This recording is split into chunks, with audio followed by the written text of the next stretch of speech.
Puji Tuhan, saya berharap Anda diberkati. Saya berharap Anda tetap stay ya. Untuk session yang kedua ini, saya akan menjelaskan beberapa hal. Nanti kita akan masuk di dalam ministry. Dan saya berharap Anda terbuka untuk bisa menangkap ini. Jangan bingung, jangan apa gitu ya. Tetapi Anda harus belajar untuk bisa berjalan di dalam pelayanan profetik. Sebelum saya lanjut, saya punya kebiasaan di gereja. Kebiasaannya begini. Kalau saya tahu sudah salah satu pekerja atau satu jemaat punya persoalan tertentu, terus Tuhan kasih tahu saya tentang persoalan itu, saya nggak bakalan doain. Never. Saya akan minta yang lain. Mau tahu kenapa? Karena saya bisa saja tidak berbuat atas dasar inspirasi Roh Kudus, tapi atas dasar informasi. Kalau udah kayak gitu, powernya hilang. Walaupun benar, bisa benar saya dapat. Tapi saya menghindar. Kemarin ketika ada seorang hamba Tuhan datang di gereja saya mendoakan. Saya berdoa hanya mencari orang yang belum pernah saya doain. Yang sudah saya doain saya lepas. Saya minta yang lain aja doain. Yang belum pernah doain. Yang saya udah doain, saya udah sering doain, saya gak akan doain. Karena ada kemungkinan waktu saya letakkan tangan, saya bisa nyampaikan nubuatan. Bisa saja terjadi. Lah kalau orang dia udah tahu, apalagi dia udah pernah curhat sama saya, si pastor udah tahu. Kan susah kayak gitu. Lama-lama dia gak percaya. Jadi maksud saya, seringkali kita menyampaikan pesan tidak boleh berdasarkan informasi. Harusnya berdasarkan inspirasi. Sebagaimana yang tadi saya katakan, saudara, ada orang yang duduk paling belakang pakai jas sama pakai yang biasa. Itu kalau berdasarkan informasi, salah tempat ya. Gitu gak? Iya. Nah cerita lagi sedikit ya. Ini joke tapi bener. Joke bener. Hamba Tuhan yang sama yang saya cerita tadi, suatu ketika dia pelayanan di suatu gereja. Lagi altar call. Muncul 3-4 orang, cantik-cantik maju ke depan. Waktu dia mau doain orang ini, grup ini, Tuhan taruh di hati dia. Dalam bahasa Inggris dan karena dia orang Inggris ngomongnya Tuhan pakai bahasa Inggris dong. Masa pakai bahasa Indonesia? Dia kagak ngerti, perlu karunia penafsiran itu kan begitu. Dia ngomong dalam bahasa Inggris. Tuhan bilang gini, tell them I don't like the way they dressed. Berarti banci dong. Ini perempuan cantik semua. Dia bergumul, dia nggak jadi doain, dia pindah. Nah itu pendeta kalau lagi begitu tuh Anda mesti curiga tuh. Bukannya dia nggak tahu, dia bergumul, bener apa enggak nih gitu loh. Jangan bilang kok saya dilewatin, bukan dilewatin. Lalu tiba-tiba dia balik lagi, Tuhan bilang, tell yang satu orang dikasih tahu, his name is Michael. Itu kepalanya tuh, kepala gengnya tuh. Dia bilang, this guy, the name is Michael. Tell him, I don't like the way he dress. Dia nubuatin ke satu orang itu. Michael, dipanggil namanya Michael. Shock, dia kaget, semua orangnya tahu kalau dia namanya Michael. Mereka langsung angkat tuh roknya, lari loh saudara.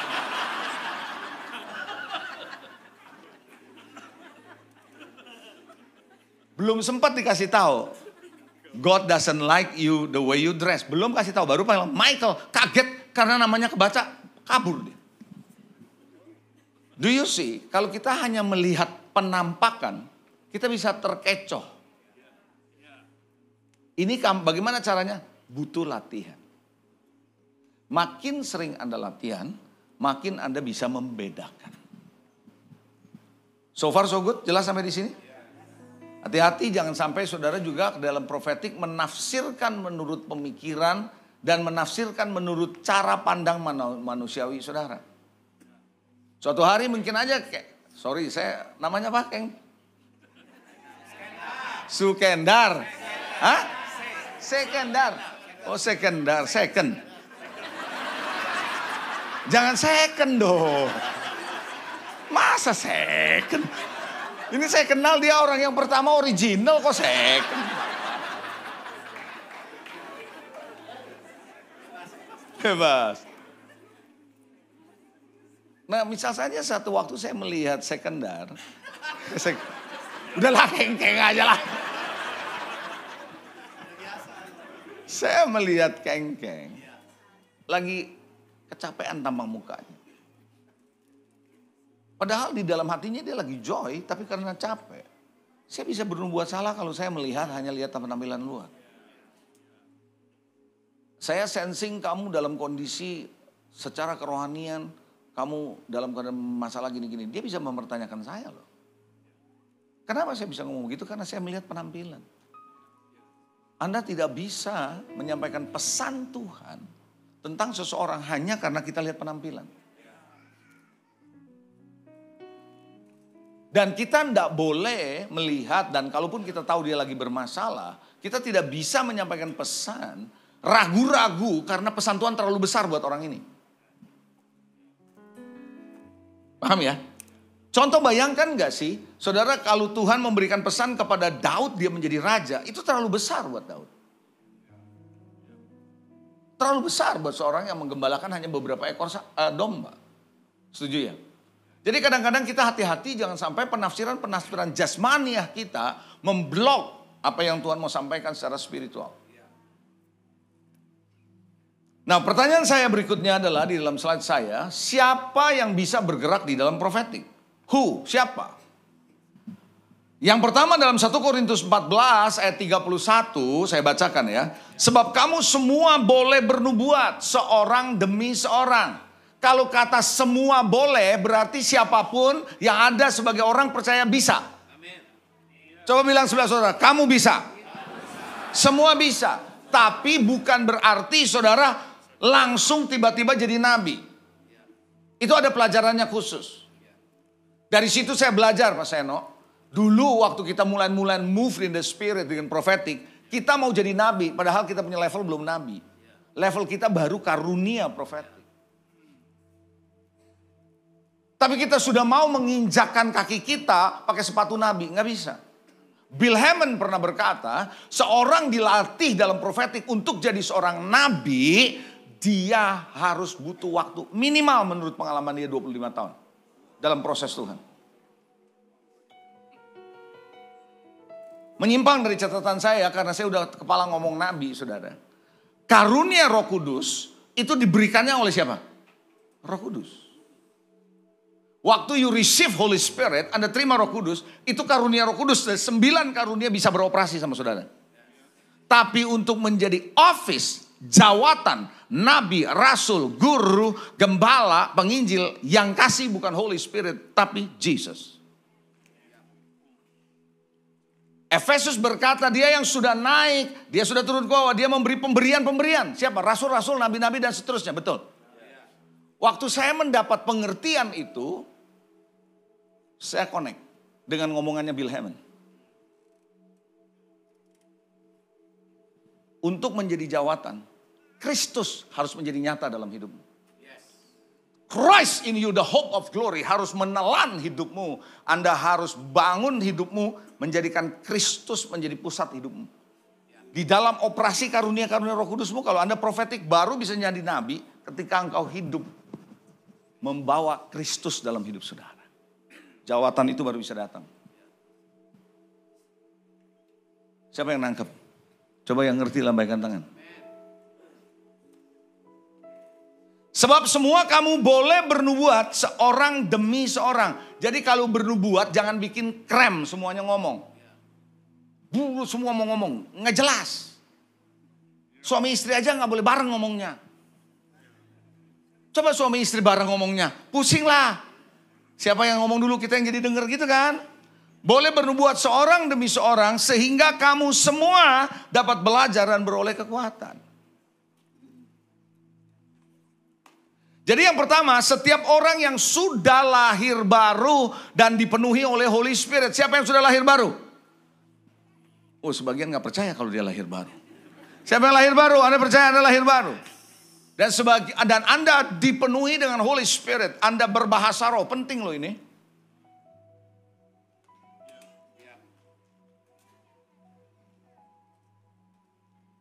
Saya sedikit ya membahas bahasa roh dikit boleh ya? Pertanyaannya kenapa bahasa? Kenapa tongues? Karena saya barusan khotbah di gereja saya masalahnya.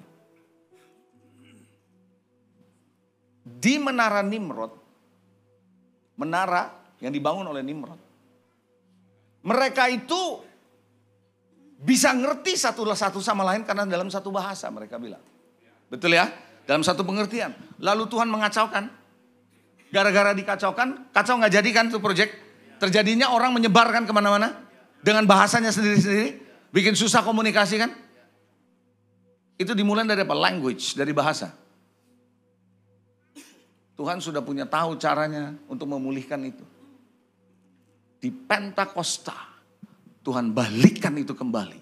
Supaya waktu Anda ngomong, orang bisa ngerti. Makanya orang Arab ngerti di situ.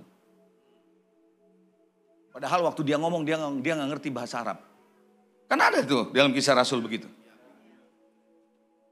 He returned it back untuk satu kesatuan. Bahasa roh itu penting. Kenapa? Bahasa roh itu menjadi sebuah titik awal Anda masuk ke dalam dimensi yang lebih dalam di dalam spiritual. Bahasa roh itu bukan sebagai tanda Anda Pentakosta atau karismatik. Bukan. Tapi itu menjadi basis to build yourself.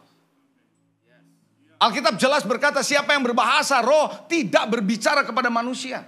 Tapi kepada Tuhan. Ada orang bilang ngapain saya bahasa roh? Orang kagak ngerti. Ya kalau ngerti bahasa Indonesia brother. Aneh-aneh aja lu ngomong. Buat apa saya bahasa roh orang saya gak ngerti? Ya jelas lah. Betul gak? Karena memang itu bahasa untuk bahasa the language of heaven. Tapi Alkitab jelas mengatakan siapa yang berbahasa roh dia membangun dirinya sendiri. Kata membangun dalam bahasa aslinya kalau Anda ngerti itu bicara seperti seorang arsitek yang membuat blueprint yang lagi membangun mulai dari basis dan landasan dari dasar terus dikembangin sampai jadi sebuah rumah. Dia terus dibangun sampai jadi satu rumah. So, when you pray in tongues, waktu Anda berbahasa roh, Anda lagi sedang membangun manusia roh saudara nih. You build sampai menjadi sebuah bangunan yang lengkap yang Efesus berkata tempat kediaman roh. Makanya saudara bahasa roh jangan pernah Anda anggap enteng. Makanya kami kalau di gereja mau WL, mau singer, mau pendoa, bahasa roh.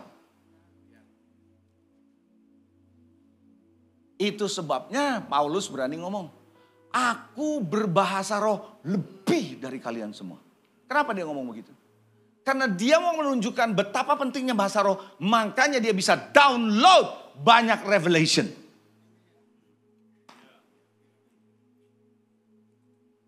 Betul? Jadi jangan heran kalau Anda berbahasa roh orang kagak ngerti. Kalau orang ngerti namanya bahasa Indonesia. Betul nggak? Haleluya. Yang kedua, kalau Anda mau bergerak, siapa yang kedua? Punya kerinduan bergerak secara profetik. Kalau Anda nggak mau, ya Tuhan nggak pernah maksa kok. Dia bukan Allah yang memaksa saudara harus, enggak. Kalau dia nggak mau ya udah. Tapi mereka yang punya kerinduan, saya mau bergerak. Tuhan pasti memberikan itu kepada saudara. Tentu saja Anda harus tahu level-levelnya Anda bernubuat tuh yang apa. Jangan langsung serta-merta mau jadi nabi. Harus ada prosesnya. Itu adalah kelas yang berbeda sendiri. How you move dari yang namanya mantel profetik atau roh nubuat bergerak sampai seorang nabi. 1 Korintus 14 ayat 1 saya baca. Kejar kasih. Usahakan dirimu memperoleh karunia-karunia roh. Terutama karunia bernubuat. Terutama. Kenapa? Karunia bernubuat adalah menghibur, menasehati, membangun. Menghibur, menasehati, membangun. Itu memberi kekuatan. Itu yang namanya kalau orang motivasi, motivator bilang apa? Itu namanya memberikan motivasi. Memberikan semangat, menyemangati. Profetik seperti itu. Amen. Jadi Bapak Ibu Saudara bisa gak berarti? Siapa yang bisa? Siapa yang bisa? Sikut sebelah saudara. Kamu loh. Coba bilang kamu. Kamu loh bisa. Siapa yang percaya dia bisa? Ayo angkat tangan. Siapa yang percaya? Siapa yang percaya? Coba lambaikan tangan. Anda masih bisa. Karena karunia Roh Kudus itu buat semua orang. Dan karunia Roh Kudus ada pada Holy Spirit. Jadi itu sedia, begitu you receive it, Anda mulai mengaktifasi, itu gampang sekali.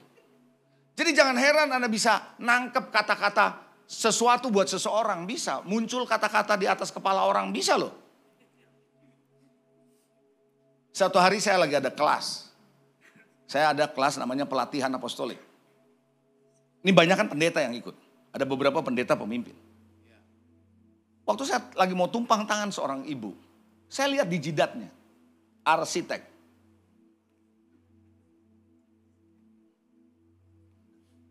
Lalu Tuhan kasih tahu saya, bahwa dia akan menjadi seorang yang mampu, seperti seorang arsitek di dalam membangun kehidupan.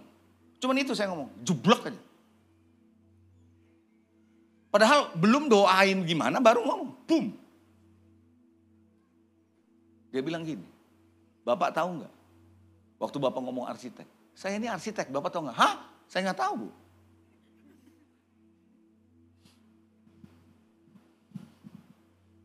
Jadi pesan-pesan Tuhan itu asik banget. Saudara, kalau Anda udah masuk di prophetic, ya itu seru banget, saudara.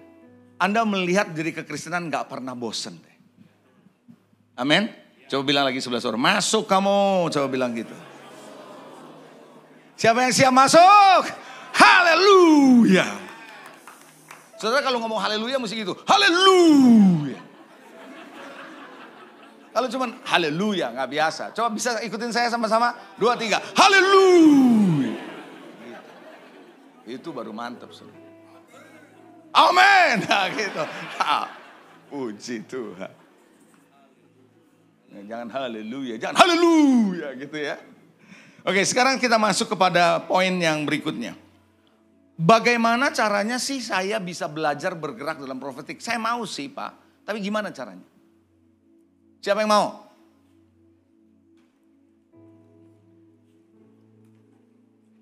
Nomor 1, Anda harus memenuhi prasyarat dulu. Kalau mau kuliah mesti SMA dulu dong. Enggak, saya mau langsung kuliah, mana bisa gitu. Harus ada prasyaratnya dong. Anda harus ada prasyarat atau landasan untuk bisa bergerak di dalam dimensi profetik. Apa itu prasyaratnya? Hubungan Anda sama Tuhan nggak bisa diabaikan.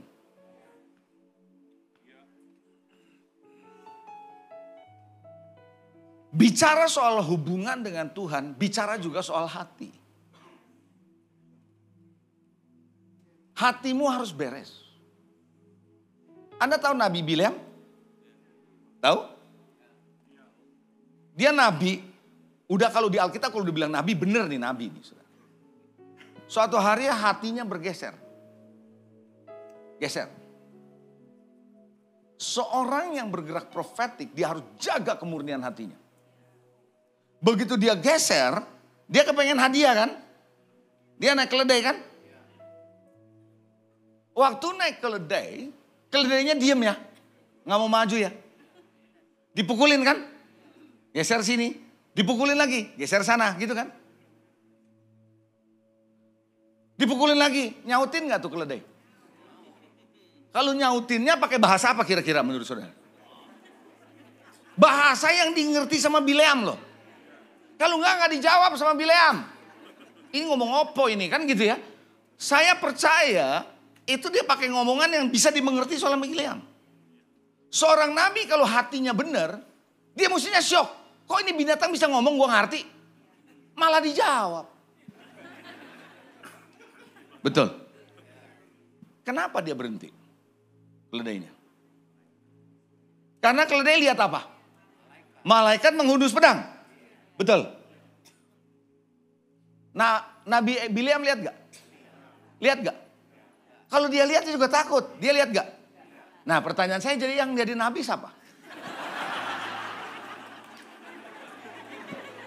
Ayo saya bertanya. Yang jadi nabi menurut saudara siapa saat itu? Waktu saya pelajaran itu Tuhan bicara sama saya. Secara posisi Bileam masih nabi. Tapi secara fungsi sudah turun ke keledai. Orang yang kalau nggak jaga hatinya, dia bisa tetap bernubuat. Tapi hati-hati, Tuhan tidak beserta dengan kamu. Paham sampai di sini? Hati itu harus dijaga. Itu prasyarat kalau Anda mau bergerak secara profetik. Selalu minta Tuhan uji hati saudara. Pastikan Anda punya kemudian. Kalau enggak Anda jualan profetik ntar. You merchandise it. Bagi Anda yang sudah menikah, Anda perlu jaga kehidupan pernikahanmu. Itu prasyarat penting, saudara. Sangat penting. Kalau Anda kecewa sama istri atau sama suami, pahit sama istri atau sama suami, lalu dipakai profetik, perkataanmu lebih banyak menyakiti orang, melukai orang daripada membangun. Why? Karena keluar dari sumur hatimu. Kalau Anda sudah menikah, pastikan pernikahan Anda jaga baik-baik. Saya nggak bilang bahwa pernikahan saudara nggak ada masalah. Setiap pernikahan pasti ada kerikilnya. Tapi Anda harus jaga. Kalau Anda nggak jaga, sementara Anda profetik, Anda bisa mengeluarkan kata-kata, walaupun tepat, tapi tajam, pahit, nggak enak didengarnya. Nyelekit, tahu nyelekit gak? Itu pada umumnya ada persoalan itu. Yang pasti orang yang bergerak di profetik, berikutnya persyaratannya adalah harus cinta firman. Saya nggak suka saudara kalau ketemu orang yang bilang saya profetik, saya nabi, tapi nggak bisa khotbah. Nggak suka firman. Udah aja pelayanan profetik terus. Ada waktunya Anda ministry. Tapi Anda harus cinta firman dong. Karena semua nubuatan itu landasannya firman.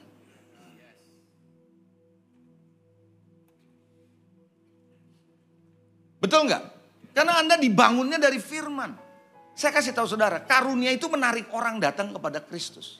Tapi firman yang membangun dia. Mujizat, kesembuhan, membuat orang percaya. Tapi Anda nggak bisa bangun kehidupan orang Kristen dari mujizat terus. Bukti 40 tahun bangsa Israel tuh. Di padang gurun tuh. Lihat mujizat kurang apa coba. Tapi hatinya tetap keras kan? Bebel ya bebel saudara. Hidup saudara dan hidup saya tidak bisa dibangun based on giftings.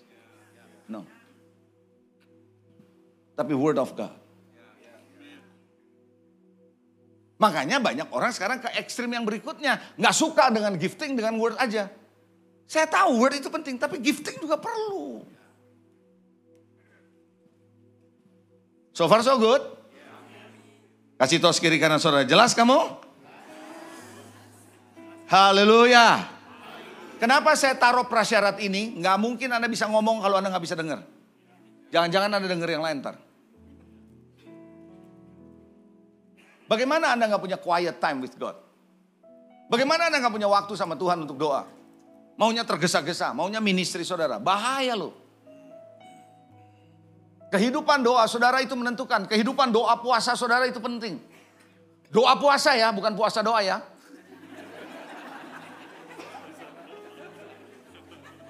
Tahu bedanya kan? Ya jangan puasa doa. Doanya yang puasa saudara. Anda tidak berdoa itu. Tanya sama diri Anda sendiri. Kalau Anda melayani secara profetik. Apapun sih sebenarnya. Tapi lebih lagi kalau profetik. Anda nggak waktu Anda quiet time dengan Tuhan. Diam dengerin Tuhan. Saya punya kebiasaan kalau saya doa pagi. Dengan gitar saya nyembah. Di saat titik terakhir, saya berhenti. Saya diam. Dengerin Tuhan mau ngomong apa. Nah kalau Anda tergesa-gesa, doa tergesa-gesa, amin. Baru amin, Tuhan bilang, ya baru gue mau ngomong. Lu udah amin lagi, kan gitu.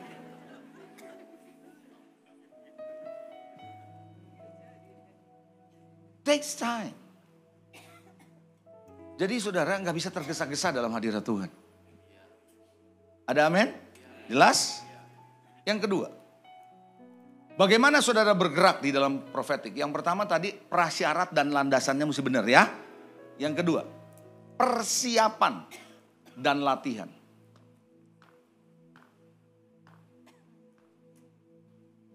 Suara Tuhan bisa dilatih untuk mendengar? Bisa. Profetik bisa dilatih waktu Anda menyampaikan? Bisa. Jadi Anda harus under training. Latihan. Di mentor. Saudara tahu, saya punya pengalaman. Saya tahu Tuhan mau ngomong tentang seseorang. Sayangnya orang ini bule. Dan saya untuk menyampaikan mengalir seperti waktu saya berprofetik, itu saya perlu ekstra untuk bahasa asing. Karena itu bukan mother tongue saya. Kan gak lucu kalau saya lagi nubuat bahasa Inggris tiba-tiba bilang, apa tuh kan gitu. Sudah. Dia juga gak ngerti, orang lain gak ngerti karena saya lagi ngomong, apa ya bahasa Inggrisnya kan gitu. Saya gak bisa tiba-tiba cari ChatGPT dulu kan gitu.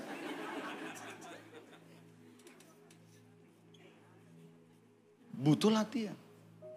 So, maksud saya apa? Kalau Anda belajar bahasa Indonesianya kurang bagus. Sering-sering baca buku bahasa-bahasa Indonesia yang baik. Supaya kosakata bahasa Indonesiamu banyak. Kalau Anda sudah biasa ngomong Jawa Timuren, meledak-meleduk gitu. Yang Anda ngomong, I don't know what do you mean by that. Gitu.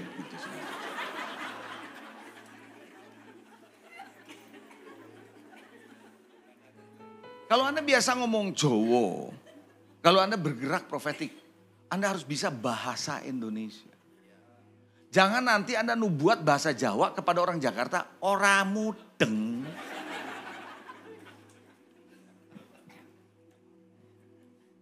Itu persiapan. Jadi profetik bisa dilatih? Bisa. Saudara tahu kalau nabi-nabi perjanjian lama kalau dia mau ngomong sama raja, gak bisa ngulang loh. Dan ngomongnya harus benar loh. Makanya seringkali nabi-nabi kalau sambil jalan, dia bawa penulisnya. Asistennya. Dia nyampaikan nubuatan, ditulis tuh.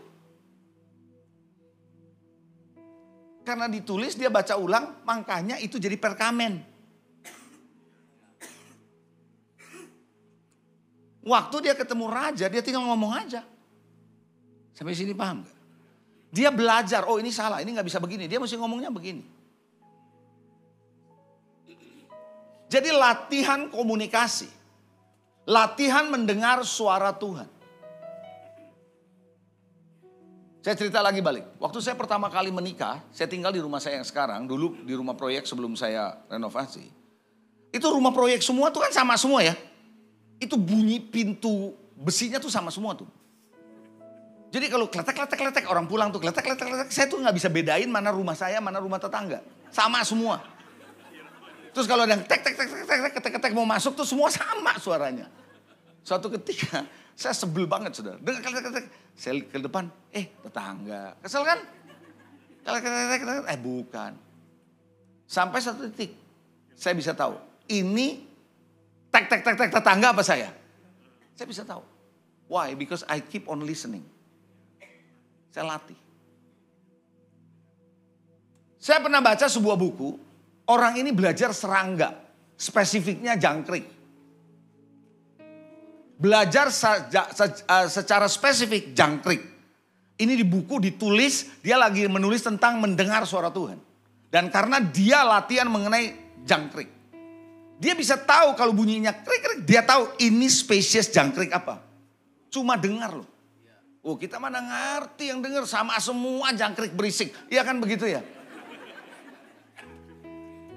Tapi dia bisa tahu ini spesies ini spesies ini. Kenapa? Dia tahu jangkrik, dia bedain tiap hari dengerin jangkrik. Spesies ini dia dengerin tiap hari. Spesies ini dengerin tiap hari. Begitu dia denger dia tahu ini spesies mana.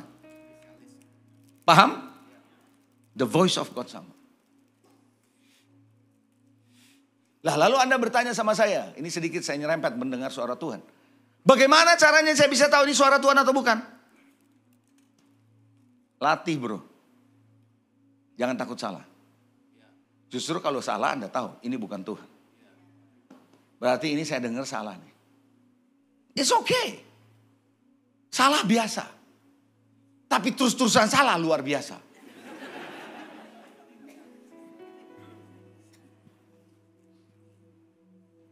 Jelas?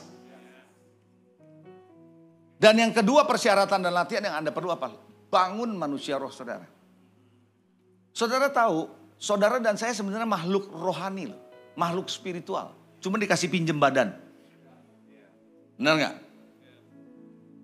Waktu Anda meninggal, badan tinggal tapi your spirit with God. Betul gitu? So sebenarnya you are a spirit being. Manusia roh. Nah manusia roh itu harus dibangun. Caranya apa? Speak in tongues.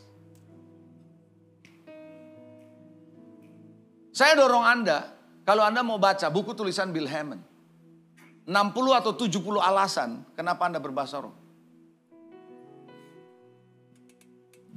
It's very important. Bahkan ada survei-survei yang menjelaskan bahwa, bukan survei, riset yang menjelaskan bahwa ketika Anda menggunakan bahasa roh, you punya otak di depan ini aktivasi. Penting loh saudara. Build your spirit. Dengan cara mendalami firman, merenungkan firman, berdoa dalam bahasa roh itu membiasakan diri Anda saudara membangun. Anda sedang membuka kapasitas saudara untuk menerima download dari Tuhan. Haleluya. Amin. Clear, jelas? Coba bilang lagi sebelah saudara, bangun manusia rohmu.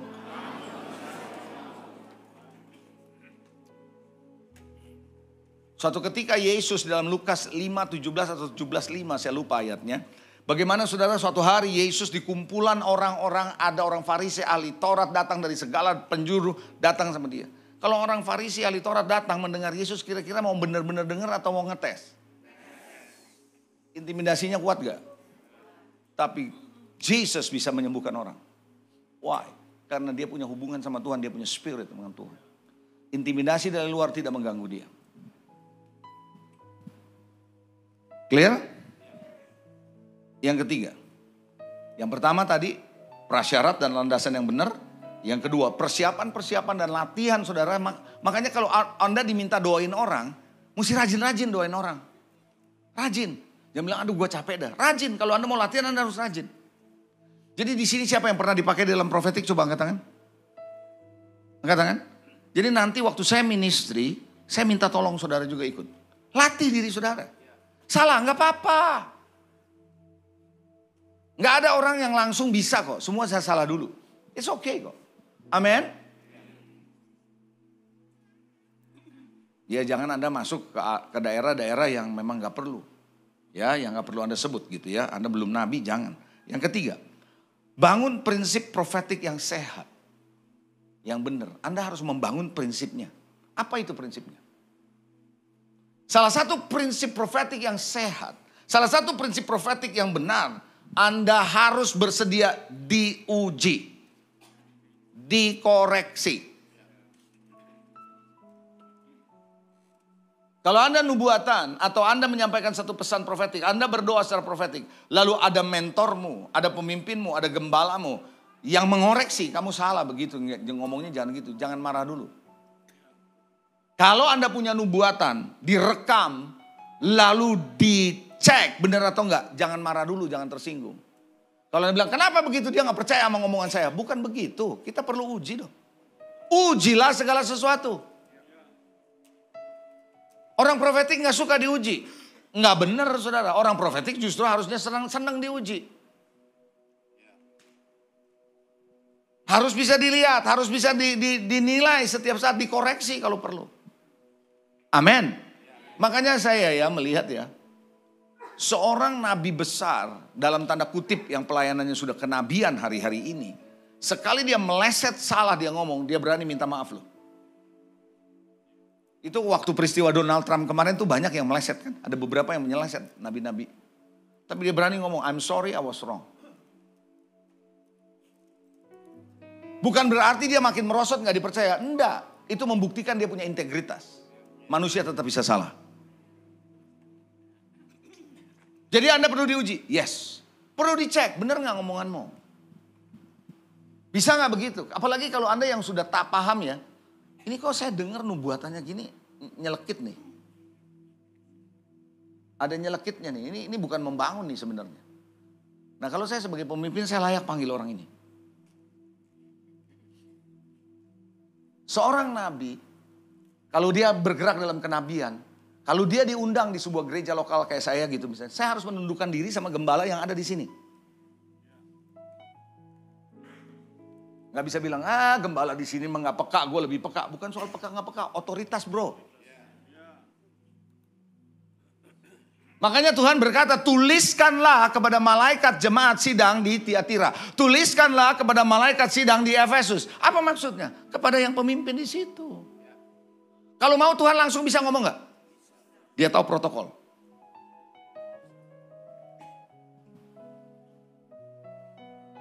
Yang kedua yang Anda harus lihat dalam membangun prinsip. Bangun protokol yang sehat. Jangan nubuatan berduaan di parkiran. Apalagi lawan jenis. Nenek bilang itu berbahaya.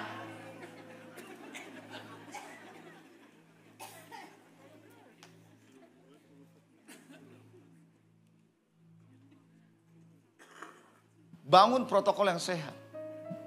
Kalau Anda mau menyampaikan nubuatan dengan seseorang, kayak saya misalnya tiba-tiba saya ada pesan buat seseorang. Saya nggak bisa serta-merta ngajak dia keluar saya ngomong, enggak. Saya harus bisa ngomong. Karena I say to this melalui permisi dulu dengan pemimpinnya. Kalau pemimpinnya, jangan deh mendingan ngomong sama saya aja. Saya ngomong sama orangnya. Sama gembalanya. Dia yang sampein. Halo? Amin. Apalagi yang Anda harus bangun prinsip profetik. Kalau Anda menyampaikan sesuatu. Saya menyampaikan nubuatan ke Pak Iwan. Dia nolak saya. Saya nggak boleh sakit hati. Bisa nggak orang menerima pesan Tuhan menolak? Walaupun yang saya sampaikan kepada dia benar, tapi dia nolak, bisa nggak? Dia bilang enggak, saya nggak bisa terima. Bohong itu, saya nggak percaya. Udah jangan tersinggung dong sayanya. Artinya apa? Saya harus jadi seperti postman, tukang pos. Saya kasih ke alamat tak dikenal, balikin aja. Nggak usah marah sama yang punya rumah. Pak ini nggak tepat, ya udah saya bawa lagi, balikin ke kantor pos. Betul nggak gitu kalau zaman pos dulu? When I speak, orang itu menolak, bukan dia menolak saya kok. Saya balikin ke Tuhan, Tuhan dia nggak mau terima lu. Udah selesai, kan tukang pos. Saya cuma nyampein doang. Kenapa saya bawa personal?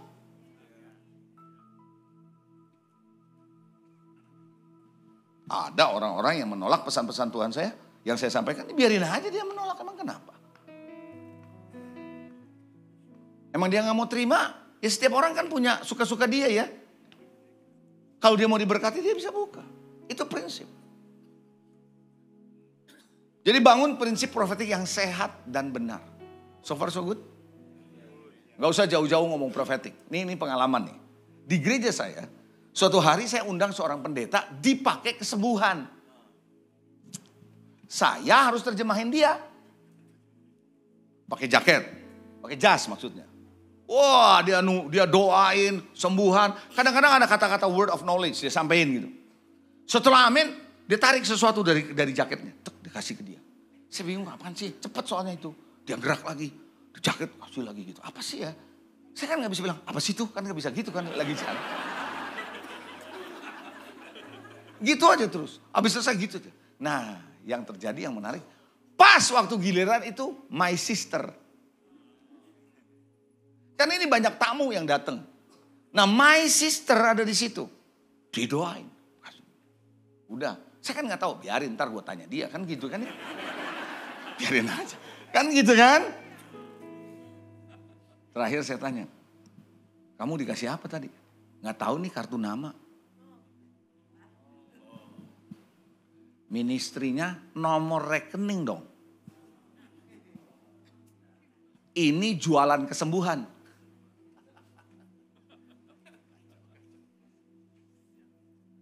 Loh, it's real di depan mata saya.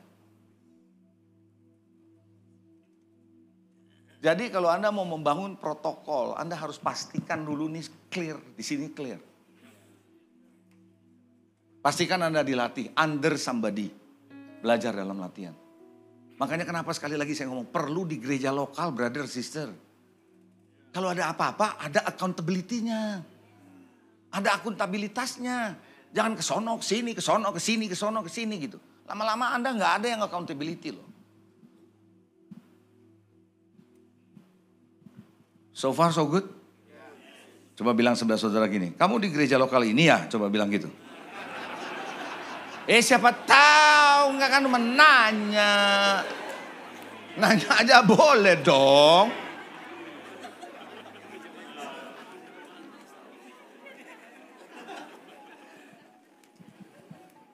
Amin. Anda diberkati? Saya percaya nih kalau saya lihat begini nih, dibikin 4 sesi juga bisa mau loh orang. Cuman sayanya nggak mau kan gitu saudara. Enak aja.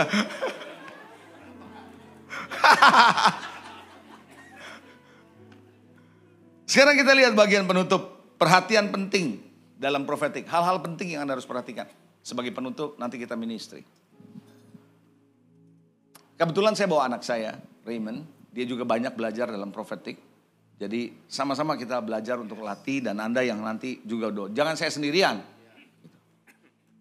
Apalagi saya lagi puasa nih. Di gereja lagi puasa. Kita belum buka puasa sebenarnya. Sekarang jam berapa sih? Oh udah sih. Udah lebih, udah lewat sebenarnya. Sebentar lagi udah mesti tutup lagi. Kalau lagi puasa, hawa mulut tuh gak enak. Anda rebah tidak ketahuan apakah karena Roh Kudus atau karena I don't know. Dia rebah, waduh puji Tuhan, Roh Kudus. Bukan, lu ngomong mulutmu itu loh.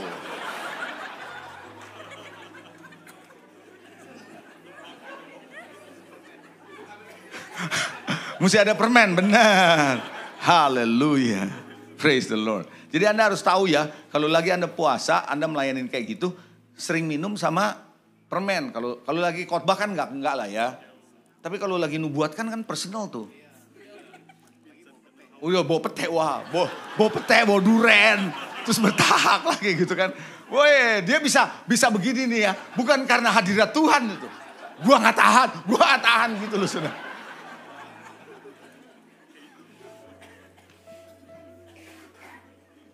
Serius. Oke kita lihat perhatian penting dalam profetik. Yang pertama. Fokus profetik harus kepada Tuhan. Bukan kepada yang menyampaikan pesan. Prophetic itu disampaikan not to me sebagai yang menyampaikan, but to God. Saya harus memastikan pesan ini buat dia pas dan dia dekat sama Tuhan. Sama seperti seorang WL, Anda worship leader, Anda bawa orang bukan melihat Andanya tapi ketemu Tuhannya. Masuk dalam hadirat Tuhan, ngerti ya? Jadi prophetic itu selalu menunjuk ke Tuhan, rencana Tuhan, kehendak Tuhan dalam diri orang itu. Anda harus pastikan itu. Bukan untuk show off betapa tepatnya Anda ngomong. Betapa powerfulnya Anda ngomong. Bukan itu. It's not. Kalau hati saudara ke sana, check your heart, Anda lebih baik Anda beresin dulu. Setiap kali saya menyampaikan pesan Tuhan, tujuannya adalah supaya orang ini ngalami Tuhan. Itu aja. Kalau Anda sudah sampai di situ, Anda mau dapat kredit atau enggak, terserah.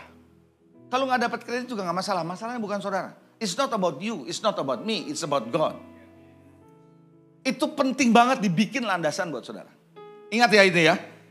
Kalau Anda melayani, it's not for you, but for God. Yang kedua, perhatian penting dalam profetik. Jangan pernah kecewa, tadi saya sudah ngomong. Jangan kecewa kalau ada yang menolak pesanmu. Jangan kecewa. Itu biasa di dalam pelayanan profetik. Kalau Anda nggak diterima pesannya biasa, biaran aja. It's okay. Nggak usah dimarahin, nggak usah diomelin. Nggak usah Anda maki-maki dia. Nggak usah Anda jadi kesel sama dia, nggak usah. Biarkan aja. Bagian saudara terus melayani dengan baik. Amen. Hal yang ketiga, saya sampai poin yang ketiga aja. Profetik saudara harus membuat orang kagum dengan Tuhan dan profetiknya. Kagum dengan Tuhan. Kagum dengan Tuhan yang memberi profetik. Sehingga dia tahu, wow pelayanan profetik itu begitu penting. Tapi bukan kagum dengan sang yang menyampaikan pesan itu, bukan. Jadi tujuan Tuhan tercapai, kagum sama Tuhan. Kok Tuhan tahu? Itu seperti seorang anak muda yang tadi saya bilang. Tuhan dengar doa saya. Itu dia kagum. Berarti apa yang kita sampaikan, nyampe. Sedikit mengulang sebelum saya tutup. Cara Anda berkomunikasi menyampaikan nubuatan itu penting. Saya tiba-tiba teringat soalnya. Kan tadi saya bilang persiapan dan latihan. Suatu hari di Australia, saya lagi pelayanan retreat. Ya satu, retreat apa terakhirnya? Ya gitu. Saya lagi doain seorang bapak di ujung sebelah kiri. Saya ingat benar posisinya ujung sebelah kiri. Tuhan kasih tahu saya, jelas dia bangkrut secara ekonomi, bangkrut secara keuangan. Saya bisa ngomong langsung. Tuhan kasih tahu kamu secara ekonomi kamu bangkrut. Saya bisa ngomong begitu. Tapi kalau saya ngomong begitu, semua orang dengar mempermalukan dia enggak? Lalu saya ask God, Tuhan, cara ngomongnya piye sama orang ini? Komunikasi sebentar, Tuhan kasih saya hikmat. Saya tumpang tangan, saya buka bilang, Pak, boleh saya ngomong? Ya. Tuhan taruh di hati saya. Tuhan akan pulihkan. Tuhan akan buat ekonomi Bapak mengalami kelimpahan dari Tuhan. Dia nangis gemeter, dia rebah. Lalu saya doain, Tuhan pulihkan. Udah, kan kalau ngomong pemulihan kan umum. So. Selesai kan makan tuh. Istrinya sama suaminya datengin saya. Pak boleh ngomong personal? Yang lain geser, cuman saya doang. Sama suami istri. Apa yang Bapak ngomong tepat. Kenapa? Suami saya suka judi. Rumah baru dijual. Kami bangkrut secara ekonomi. Itu yang Tuhan taruh. Saya cuma bilang dia, iya. Saya juga dengar itu. Bapak tahu dari mana? Lah tadi waktu saya doa. Tapi saya tidak sampaikan itu. Saya cuma bilang bahwa Tuhan pun pulihkan. Tuhan itu adalah Tuhan yang mengasihi. Halo? Kalau misalnya saya, gini loh, kalau nabi ya, kalau dia bergerak nabi, punya hati Tuhan, ngomongnya bisa lain loh. Saya bisa aja lihat di dalam ruangan seseorang berzina sama orang lain. Saya bisa expose, kamu berzina, bisa gak begitu? Tapi saya bisa bilang, Bapak, Ibu, kamu atau Bapak atau Ibu yang saya dapatin misalnya dia berzina. Saya bisa bilang, Bapak, kamu harus belajar setia di dalam kamu membangun hubunganmu dengan keluargamu. Bisa gak begitu? Esensinya sama gak? Tapi kalau saya bilang, kamu berzina, saya mengekspos dosa orang, semua orang tahu dia berzina. Itu yang terjadi dulu di Gang Anjing. Bener gak? Itu dosa ditelanjangin semua. Jadi orang tahu apa yang dia lakukan. Enggak semua orang tahu, biarlah dia yang sama Tuhan yang tahu. Haleluya. Jadi nanti kalau Anda doain orang, kalau Anda tahu ada masalah, nanya sama Tuhan, ngomongnya jangan sembarangan gitu ya. Siapa yang nangkep? Clear? Anda diberkati dalam 2 sesi ini? Anda siap bergerak dalam secara profetik? Saya undang saudara kita bangkit berdiri.